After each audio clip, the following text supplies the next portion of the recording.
사무엘하 12장. 정욕의 눈이 어두운 다윗이 자신의 죄를 은폐하기 위하여 요압에게 편지를 보내어 우리아를 죽음에 몰아넣었다. 그러자 이제는 여호와께서 다윗에게 예언자 나단을 전령으로 보내셨다. 나단이 다윗을 찾아와서 이런 말을 전하였다. 어떤 마을에 두 사람이 살고 있었는데 한 사람은 아주 부유하고 한 사람은 아주 가난했습니다. 그 부자에게는 아주 많은 양떼와 소떼가 있었습니다. 그러나 그 가난한 사람에게는 어린 양 한 마리밖에 없었습니다. 그는 새끼 암양 한 마리를 사다가 자기 자식들과 함께 키웠습니다. 그 어린 양은 주인의 밥그릇에서 함께 먹고 주인의 물그릇에서 함께 마시고 주인의 품 안에 안겨 함께 잤습니다. 주인은 이렇게 그 어린 양을 자기 딸처럼 귀여워하였습니다. 그런데 어느 날 그 부자에게 나그네가 한 사람 찾아왔습니다. 부자는 손님에게 자기의 부유함을 자랑하고 살찐 짐승을 잡아 대접하고 싶었으나 자기의 양떼나 소떼 중에서는 한 마리도 잡기가 싫었습니다. 그래서 그 부자는 가난한 이웃사람의 어린 양을 빼앗아다가 자기 양이나 잡은 듯이 허풍을 떨면서 손님 대접을 하였습니다. 다윗은 벌써 분노에 가득 차서 큰 소리로 나단에게 이와 같이 외쳤다. 살아계시는 여호와 앞에 분명히 맹세하지만 그런 녀석은 마땅히 사형을 받아야 한다. 그가 그 가난한 사람을 불쌍히 생각지 않고 그토록 교활하고 비겁한 짓을 하였으니 그 새끼 양의 4배를 물어주어야 한다. 이때에 나단이 다윗의 얼굴을 내려다보면서 입을 열었다. 그 사람은 바로 임금님이십니다. 이스라엘의 하나님 여호와께서는 임금님에게 이렇게 말씀하셨습니다. 내가 너를 양치는 목장에서 불러 이스라엘의 왕으로 기름 부어 세웠고 너를 잡아 죽이려고 온갖 음모와 술책을 다 쓰던 사울의 소나귀에서도 너를 항상 살려주었다. 나는 내 상전 사울의 왕궁도 내게 넘겨주었고 그의 궁녀들만이 아니라 그의 딸까지 내 아내로 삼아주었고 너를 유다와 이스라엘의 왕으로 세워주었다. 이것으로도 부족해서 내게 더 무슨 소원이 있었다면 무엇이든지 들어주었을 것이다. 그런데 내가 어째서 나의 뜻을 무시하고 나를 욕되게 하였느냐? 너는 남의 아내를 빼앗기 위하여 그 남편을 칼로 쳐 죽였다.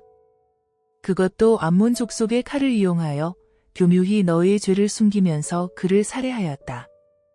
내가 나를 업신여기고 내 욕망을 채우기 위하여 간음과 살인으로 모든 사람을 속이고 햇사람 우리아의 아내를 내 아내로 삼았으니 이제부터는 앞으로 영영 내 집안에서 칼에 맞아 죽는 사람들이 끊어지지 않을 것이다. 특별히 내가 내 생전에 내릴 재앙을 똑똑히 들어라. 내가 낳은 자식들이 끊임없이 내게 재앙을 일으키도록 하겠다.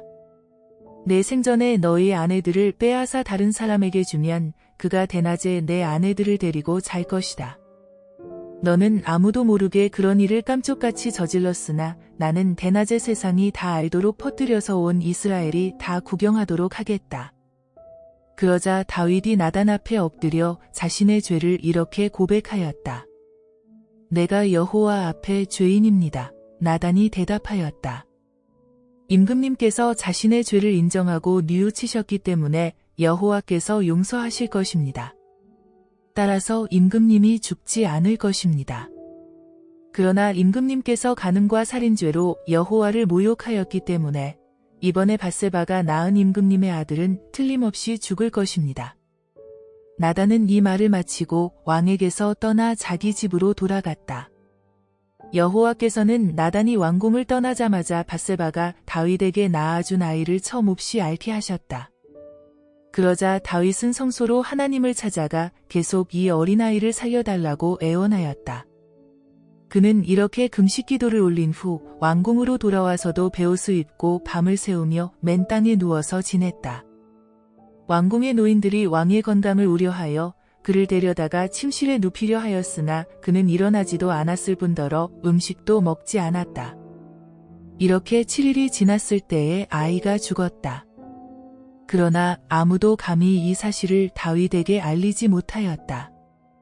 그들의 생각에 임금님께서는 아이가 살아있을 때에도 우리 말을 듣지 않고 슬퍼하셨는데 이제 결국 아이가 죽은 줄을 알게 되면 자살이라도 감행하실지 모른다 하는 염려 때문이었다. 신하들이 이렇게 수군거리자 다윗도 아이가 죽은 것을 눈치챘다. 마침내 아이가 죽었느냐 하고 다윗이 묻자 신하들도 이 사실을 더 이상 숨기지 못하고 예, 죽었습니다 하고 대답하였다. 그러자 다윗은 당장 땅바닥에서 일어나 목욕을 하고 몸에 기름을 발라 단장하고 새 옷을 입은 다음 성소로 들어가서 여호와께 경배를 드렸다. 그리고 다윗은 다시 왕궁으로 돌아와서 식탁을 차리게 하여 아무 일도 없었던 듯이 음식을 먹었다. 신하들은 다윗의 이런 행동을 이해할 수 없었다. 그래서 그 이유를 물었다. 아이가 살아있을 때에는 임금님께서 그토록 울며 금식하시더니 이제 아이가 죽자 더 슬퍼하시는 것이 아니라 오히려 일어나 식사를 하시니 그 이유를 저희는 알 수가 없습니다. 다윗이 설명하였다. 아이가 살아있을 때에는 혹시 여호와께서 나를 불쌍히 보시고 아이를 살려주실지 모른다고 희망을 걸었소. 그러나 이제는 아이가 죽어서 아무 희망도 없는데 왜 내가 계속 금식하겠소? 언젠가 나는 그 아이가 있는 곳으로 갈 수 있겠지만 그 아이를 살려내어 내가 있는 곳으로 데려오지는 못할 것이오. 아무도 돌아오지 못하는 곳으로 간 사람을 놓고서 왜 내가 계속 슬퍼해야 되겠소? 다윗은 그토록 죽음에 대하여 현실적인 냉철한 사고를 하였다. 다윗이 자기의 아내 밧세바를 찾아가 잠자리를 같이 하고 지나간 슬픔을 위로해 주었다. 밧세바가 다시 임신하여 아들을 낳았다. 다윗은 새 아이의 이름을 솔로몬이라고 지었다. 이제는 여호와께서도 이 아이를 사랑해 주셨다. 여호와께서 예언자 나단을 다윗에게 보내어 이 사실을 알려주셨다. 나단은 다윗을 찾아가 여호와께서 가르쳐 주신 대로 그 아이의 이름을 여디디아라고 지어 불렀다. 이는 여호와께서 사랑하시는 아이라는 뜻이다. 요압 장군은 암몬 족속의 수도 라빠성을 공격하여 마침내 성의 앞부분을 점령하였다. 이때에 요압이 다윗에게 몇 사람을 전령으로 보내어 이렇게 보고하였다.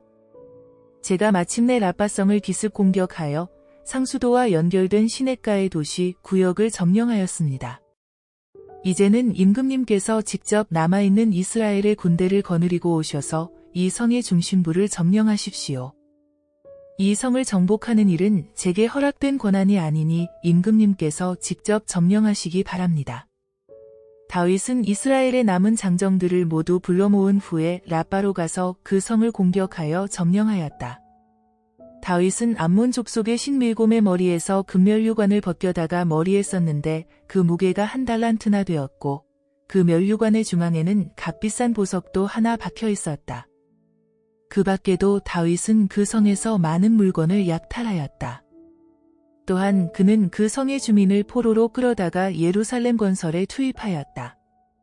그들은 톱으로 돌을 자르거나 정으로 돌을 깨고 다듬으며 대장간에서 쇠를 두드리고 가마에서 벽돌을 굽고 도끼로 통나무를 다듬는 등의 일을 하였다. 다윗은 암몬 족속의 다른 성읍과 그곳의 주민들에게도 라빠성에서와 똑같이 처리하였다. 그러고 나서 다윗은 이스라엘 군대를 모두 거느리고 예루살렘으로 돌아왔다.